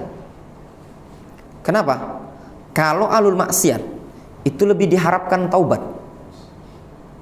Cobalah dari sekian jamaah pengajian gitu, banyaknya wong yang dulu tuh awam, banyak maksiat. Yang ini mantan apa? Preman. Yang ini mantan, maaf istilahnya tuh betatuan. Yang ini mantan itu mantan ini. Ada enggak mantan kiai? Hati. Berarti apa? Orang yang terjatuh pada kemaksiatan itu lebih diharapkan bertaubatnya. Hati belum ketemu gitu. Mantan kiai, maksudnya mantan kiai itu bukan mantan cuma melok tahlilan baik, bukan. Mantan kiai, dia yang mimpin doa, dia yang pokoknya dia dewek yang anu. Hati. Rata-rata yang awam, yang dulu banyak maksiat. Yang ini usahanya seperti ini, yang ini riba, yang ini tadi kezaliman ini, yang ini begini, yang ini tidak pernah sholat, yang ini begini. Taubat, hijrah, kenal sunnah, kenal dakwah. Itulah disebut oleh para ulama, kemaksiatan atau kebid'ahan itu lebih disenangi iblis dibandingkan kemaksiatan. Abdullah bin Abbas mengatakan, la tujalisu ahlal ahwa fa inna mujalasatahum mumridatun lil qulub. Janganlah kalian duduk-duduk dengan ahlul ahwa, dikarenakan duduk-duduk dengan mereka bisa menyebabkan hati ini sakit. Kemudian apa hukum mengikuti manhajus salaf? Setelah kita jelaskan tadi prinsip salaf, hukumnya apa? Dinyatakan oleh Imam Al-Ajurri rahimahullah ta'ala. Kata Imam Al-Ajurri, fal mu'min al-aqil yajtahid ayyakuna min hadhil millah an-najiyah bittiba'ihi li kitabillahi ta'ala wa sunani rasulihi wa sunani ashabihi rahmatullahi alaihim wa sunani tabi'in ba'dahum bi ihsan. Kata Al-Imam Al-Ajurri, seorang mukmin yang berakal, dia akan bersungguh-sungguh untuk menjadi orang yang mengikuti Al-Quran dan sunnah Rasulullah SAW, serta sunnah para sahabat dan juga sunnah para tabi'in, wa qauli a'immatil muslimin mimman la yastauhish min zikrihim, dari kalangan orang-orang yang tidak asing lagi penyebutan mereka. Seorang mukmin yang berakal pasti dia akan berupaya menjadi orang yang mengikuti Al-Quran dan Sunnah, serta mengikuti para sahabat, mengikuti tabi'in, dan juga mengikuti pendapat para ulama yang sudah masyhur. Mithlu Sufyan Ats-Tsauri, seperti Sufyan Ats-Tsauri, wal Auza'i, Al-Imam Al-Auza'i, wa Malik ibn Anas, wa Syafi'i, wa Ahmad ibn Hanbal, wa Abi Ubaid Al-Qasim ibn Salam, wa man kana ala tariqihim minasyuyukh, dan orang yang sejalan dengan mereka dari kalangan para ulama. Itulah salafi. Itulah seorang muslim, seorang mukmin yang berakal, ikut kepada Al-Quran dan Sunnah, ikut kepada pemahaman sahabat, ikut kepada jejaknya tabi'in, ikut kepada para ulama yang sudah masyhur. Ingat, ikut ke ulama yang masyhur dengan keilmuan dan keistiqomahan mereka, berpegang teguh mereka dengan sunnah, seperti Sufyan Ats-Tsauri, Al-Imam Al-Auza'i, Imam Malik, Imam Syafi'i, Imam Ahmad, Abu Ubaid Al-Qasim ibn Salam, dan para ulama yang sejenis sejalan dengan mereka, seperti Al-Imam Al-Barbahari rahimahullah ta'ala, seperti Al-Imam Al-Bukhari rahimahullah ta'ala, seperti Syekhul Islam Ibnu Taimiyah, Al-Imam Ibnu Qayyim rahimahullah ta'ala, Syekh Abdurrahman Ibnu Nasir As-Sa'di, Al-Imam Asy-Syaukani rahimahullah ta'ala, Syekh Muhammad bin Abdul Wahhab An-Najdi At-Tamimi. Kemudian yang setelah beliau, Syekh Abdurrahman Ibnu Hasan. Kemudian anak-anak cucu beliau dari kalangan ulama Najd. Dilanjutkan Syekh Abdurrahman As-Sa'di, Syekh Hafidh Al-Hakami, Abdullah Al-Qur'awi, Ahmad Ibnu Yahya An-Najmi, Rabi Al-Madkhali, Muqbil Ibnu Hadi Al-Wadi'i, Al-Albani, Ibnu Utsaimin, Ibnu Bas, sekian banyak para ulama. Ini pun para ulama ini tadi kadang sebagian kita tidak tahu. Kita di Indonesia ini lebih mengenal nama ustadz-ustadz kita dibandingkan ulama kita. Padahal para ulama banyak. Sebagian talabatul ilm kadang buku lagi tidak tahu apa karya Al-Imam Al-Bukhari. Kadang tidak tahu. Terjauhkan kita dengan para ulama, dalam keadaan mereka ini adalah orang-orang yang layak untuk kita ikuti,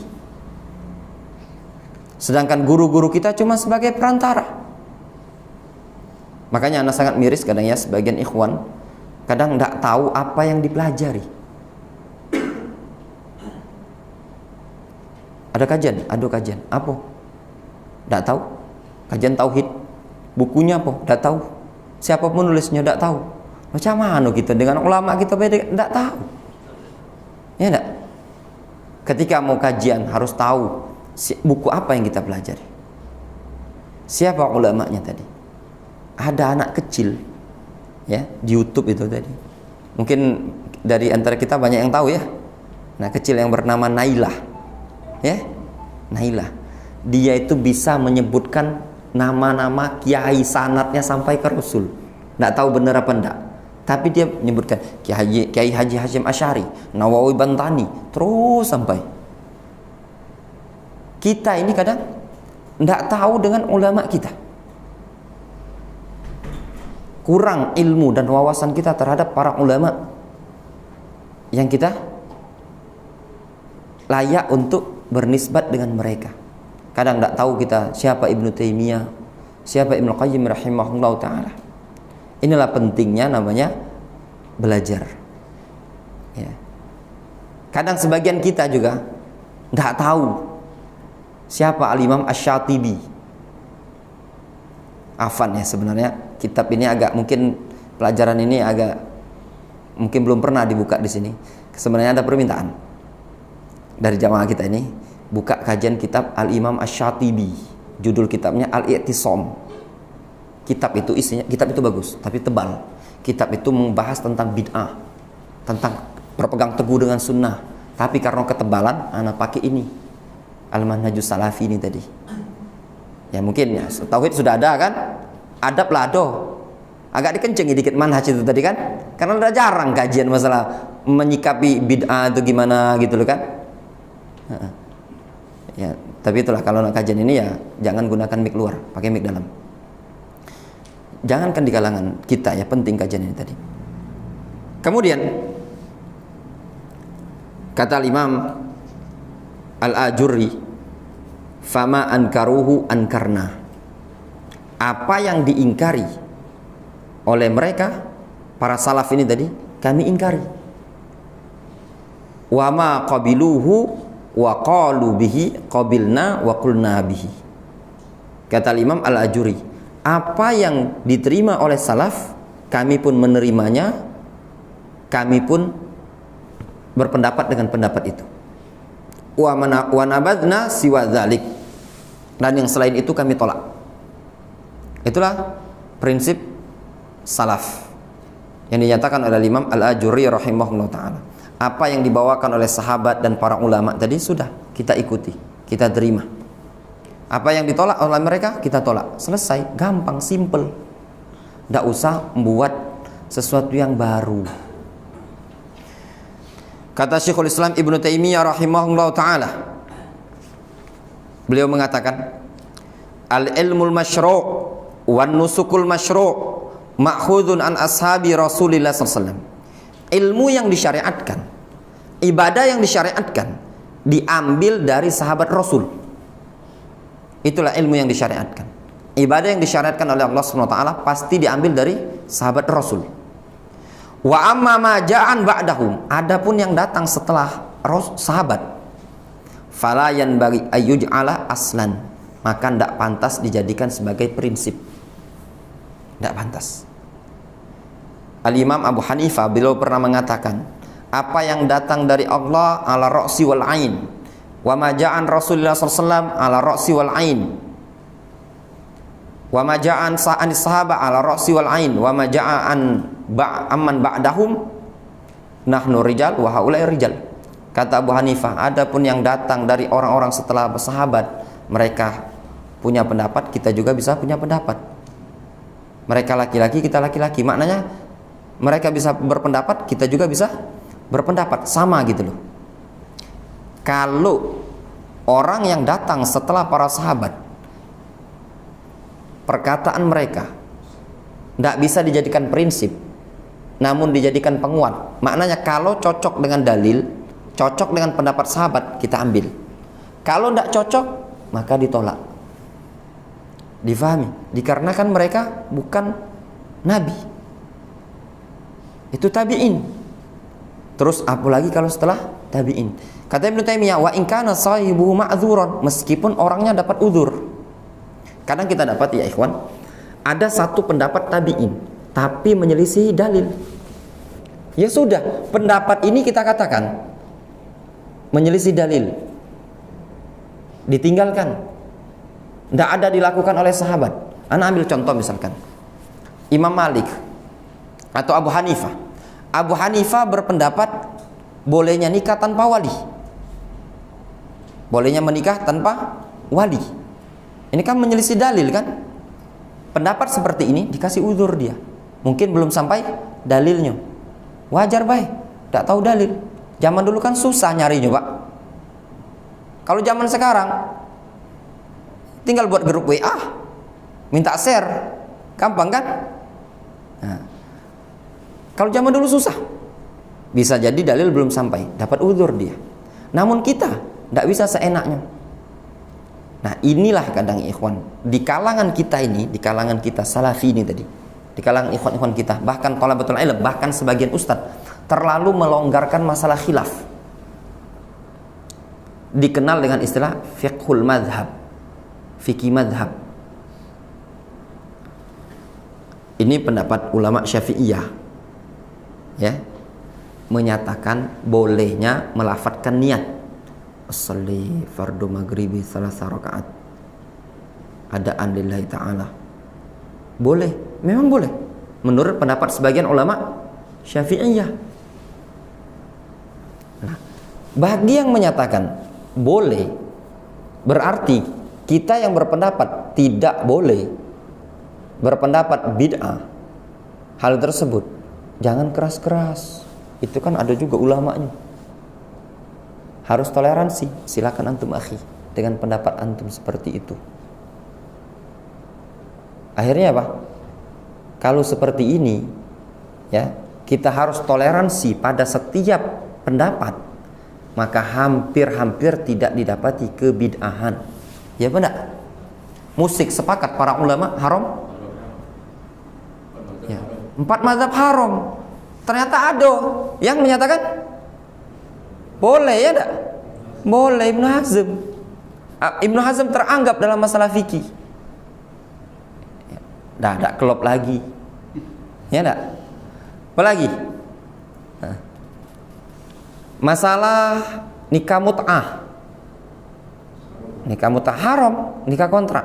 Ternyata masih ada di buku-buku disebutkan yang berpendapat, walaupun ada yang menyatakan itu sudah rujuk. Masalah tadi nikah tanpa wali, tidak sah kan? Hadis Rasul menyebutkan tidak boleh nikah kalau tanpa wali. La nikah illa biwaliyin. Tahu-tahu ada yang berpendapat bolehnya tanpa wali. Itu pendapat-pendapat yang masih masyhur, ulama-ulama yang masyhur. Ternyata kalau dicek masalah setelah sholat, ya, setelah sholat itu ada doa bersama atau doa setelah sholat. Kalau kita mau cek, juga ada ulama yang berpendapat seperti itu. Hampir tidak ada satu pendapat pun yang di masyarakat ini, rata-rata ada ulamanya. Tinggal ada salafnya apa tidak. Kita kan cuma tahu, kita kan ngomong yang asyhadu alla ilaha illallah wa asyhadu anna muhammadar rasulullah, ya enggak? Kita tuh kalau gerak-gerak ini lurus baik dari awal kan? Itu tadi. Ya seperti itu. Memang hadisnya kalau tidak lurus seperti ini atau gerak-gerak itu tadi. Kalau yang asyhadu alla ilaha illallah wa asyhadu anna muhammadar rasulullah, ternyata pas dicek juga ada ulamanya tadi. Cuman patokan kita kan dikembalikan kepada para salaf. Bagaimana hadis Rasulullah SAW? Ya. Masalah apa lagi? Kemarin ada kontra masalah kunut corona ini nah. Ada corona dikunuti. Ya enggak? Di Busri. Banyaklah pertanyaan, boleh enggak kunut? Wabah corona ini kita kunuti, ibarat kunut nazilah. Ana ditanya waktu itu, ana jawab, enggak boleh. Tak kati dalilnya. Zaman dulu kan ada ta'un. Ya enggak? Tak kati juga riwayat yang menyebutkan berkunut mereka, wabah juga. Yang ada tuh kunut ketika para 70 orang penghafal Al-Quran dibantai itu kan. Nah, Rasul berkunut nazilah. Akhirnya anak baca-baca lagi, ternyata ada juga ulamanya, ada ahli fikih yang berpendapat kunut pada setiap musibah. Ada banjir berkunut, tak tenggelam, tak surut-surut banjir ini tadi di samping al-jihad ini tadi nah. Naudzubillah kalau sampai naik pucuk ini kami disaku banyak tenggelam puluh masalahnya. Lah ada surut-surut dikunuti. Ada gempa berkunut juga. Kemarau panjang berkunut juga. Ya, kebakaran musibah hutan habis, kebakaran asap pekat berkunut. Ada pendapat yang seperti itu. Bolehnya berkunut kiaskan dengan kunut nazilah. Itu tadi. Hampir ya, setiap permasalahan fikih itu ada pendapatnya. Bahkan dalam masalah ngusap wajah. Kita kan rata-rata kalau selesai berdoa sudah baik, selesai. Hadisnya dhaif. Ternyata pas dicek juga ada ulamanya. Sampai penasaran anak beli buku. Jadi ada buku masalah hukum mengangkat kedua tangan. Pada setiap doa selesai ada wudu doa itu disebutkan ada juga ulamanya doa setelah selesai azan Allahumma rabbah ada juga. Ternyata pikir yang dakati ulamanya ngangkat kedua tangan ini tadi. Tinggal disebutkan si fulan pendapat ini tadi. Ternyata tidak selamat dari pendapat ulama. Nah, kalau patokan kita seperti ini ya sudah melebar permasalahan. Ya. Akhirnya apa? Setiap permasalahan ada ulama, Antum jangan ngeritik kami. Ada ulamanya juga. Makanya sampai anak kaget ya. Ada ikhwan nanya, "Ustadz, bener dak ini? Tahlilan itu ternyata ada ulamanya juga." Cuman ada sempat ngecek. Maksudnya itu ngecek itu di buku disebutkan di situ. Ini Suyuti, di antaranya Suyuti, fulan. Bahkan celano cingkrang itu tadi buku hukumnya tidak wajib. Rata-rata di kita ini yang lah pengajian celana cingkrang itu wajib kan? Kalau fikihnya Abdul Somad, ya kan? Dia ngomong apa? Ndak wajib kan? Kalau sombong baru haram kan? Ya kan? Geger ikhwan, apa benar Ustadz? Karena disebutkan oleh UAS itu kalau ndak sombong ndak apa-apa. Ya sebenarnya memang iya. Sebagian ulama berpendapat seperti itu. Masalah jenggot. Bahkan sekitar setahun yang lalu anak punya buku di rumah itu. Penasaran anak masalah jenggot. Selama di Yaman ndak anak baca buku masalah jenggot. Pas balik anak baca, ternyata 4 pendapat. Jenggot. Ada yang menyatakan boleh jenggot itu dicukur, ndak wajib. Ada yang menyatakan boleh dicukur melebihi sekepal. Yang panjang-panjang itu kalau lebih sekepal dicukur, dipotong tidak apa-apa. Bahkan yang menyatakan jenggot itu tadi tidak wajib, kalau tidak cukur pelontos juga boleh, tidak masalah. Juga ada, hampir rata-rata ada. Jadi kalau nak patokan ulama sudah. Makanya tadi Al-Imam Ibnu Taimiyah rahimahullah taala beliau menyebutkan apa? Yang menjadi patokan yang ada pada sahabat. Yang datang setelah sahabat, kalau seandainya itu pendapat sesuai dengan dalil diikuti. Kalau tidak sesuai dalil jangan diikuti. Namun para ulama yang berpendapat seperti ini tadi dikasih uzur. Mungkin belum sampai dalilnya. Itulah yang sampai pada mereka. Sepandai apapun wong pasti terjatuh pada kesalahan, kekeliruan. Nah, kekeliruan tadi jangan diikuti. Berupayalah untuk mengikuti sesuai dengan dalil. Wallahu taala a'lamu bishawab. Adapun insyaallah pertemuan berikutnya akan kita bahas simatus salafiyah, ciri-ciri salafiyah. Naktafi bihadzal qadar. Subhanallah wa bihamdihi.